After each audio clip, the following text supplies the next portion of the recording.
Hello everyone, welcome back to వినిషాస్ home journal. ఇవాళ high protein high nutritious rajma curry ఎలా చేయాలో నా స్టైల్లో చూపిస్తాను. దీనికోసం రాజ్మాని బాగా క్లీన్ చేసుకొని ముందు రోజు రాత్రే సోక్ చేసి పెట్టుకోవాలి. సో నెక్స్ట్ డే మార్నింగ్ అదే కుక్కర్ని స్టవ్ మీద పెట్టుకొని కొద్దిగా సాల్ట్, పసుపు, చిల్లీ పౌడర్ కూడా యాడ్ చేసి ఆల్మోస్ట్ 10 విజిల్స్ అయితే రప్పించాలి. 10 విజిల్స్కి రాజ్మా పర్ఫెక్ట్గా కుక్ అయిపోతుందండి. ఒకవేళ కుక్ అవ్వలేదంటే ఇంకొక 2 విజిల్స్ అయితే ఎక్స్ట్రా రప్పించుకోండి. ఈ కర్రీ రైస్లోకి చపాతీల్లో కూడా చాలా బాగుంటుంది.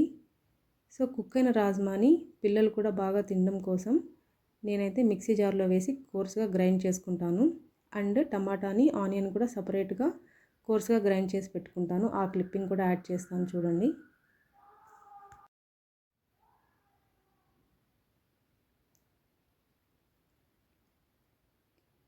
ఇప్పుడు ప్యాన్ పెట్టుకొని స్టవ్ ఆన్ చేసుకొని 3 నుంచి 4 స్పూన్లు ఆయిల్ వేసుకున్న తర్వాత ఆయిల్ బాగా హీట్ ఎక్కిన తర్వాత బిర్యానీ స్పైసెస్ కూడా వేసుకొని ఫ్రై అయిన తర్వాత కొద్దిగా జీలకర్ర వేసుకొని కోర్స్గా గ్రైండ్ చేసుకున్న ఆనియన్ పేస్ట్ కూడా వేసుకొని బాగా పచ్చిపోయేంత వరకు ఫ్రై చేసుకోవాలి.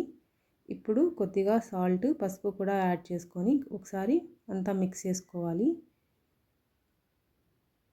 ఇప్పుడు కొద్దిగా కరివేపాకు, 1 స్పూన్ జింజర్ గార్లిక్ పేస్ట్ కూడా వేసుకొని ఒకసారి బాగా మిక్స్ చేసుకున్న తర్వాత టమాటా పేస్ట్ కూడా యాడ్ చేసుకొని పచ్చిపోయేంత వరకు ఫ్రై చేసుకోవాలి. టమాటా బాగా ఫ్రై అయిన తర్వాత కొద్దిగా జీలకర్ర పౌడరు అండ్ కొద్దిగా గరం మసాలా కూడా యాడ్ చేసుకొని ఒకసారి బాగా కలుపుకోవాలి.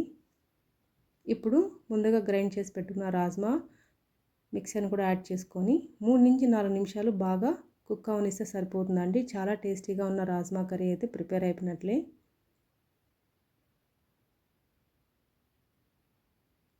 రాజ్మా క్వాంటిటీ తక్కువ తీసుకున్న కర్రీ అయితే చాలా ఎక్కువగా అవుతుందండి. మీరు కూడా ఈ రెసిపీ ట్రై చేసి ఎలా వచ్చిందో నాకు కమెంట్స్లో కమెంట్ చేయండి. నా వీడియోస్ మీకు నచ్చితే సబ్స్క్రైబ్ చేసి లైక్ అండ్ షేర్ కూడా చేయండి. ఇంకొక యూస్ఫుల్ వీడియోతో మళ్ళీ కలుద్దాం. Thanks for watching.